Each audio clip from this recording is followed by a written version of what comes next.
السلام عليكم اخوان، رجعت وياكم خادمكم ابو علاء العطواني.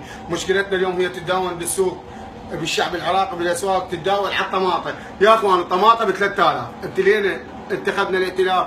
يا اخوان والله الزيتونه بالقران الزيتونه، يعني الطماطم حتى ما قاعد يبيعوها بالدربونه. يعني ليش الطماطم تجيبها من ايران؟ سلاح هو ونستورده ساهون ورايحين نجيبها للزوار الجايين من ايران. هي طماطم، احنا اهل الطماطم. اكثر شعب بالعالم، اكثر شعب بالعالم طبعا يزرع الطماطم هو العراق، واحنا بلد الخيرات وخيرنا فايض كل الدول. هسه تبوقون بينا ما يخالف، انهم فوق هذا حطونا لكم على الطماطم ولكم هاي عزيزه قلبنا، تاخذون حتى جوهره حياتنا. ليش؟ ليش؟ انه بتجيب الطماطم من تركيا؟ بس قولوا لي قميص تركي ونجيب احنا من تركيا؟ الزيتونه والله احنا ما نقدر نقاطعها، عزيزه على قلبنا، بس الخاطر الشعب العراقي والخاطر الفقراء الا نخليها بالربع يلا ناكلها. طماطم ب 3000 كاش قد المصرف واحد يطل البيت؟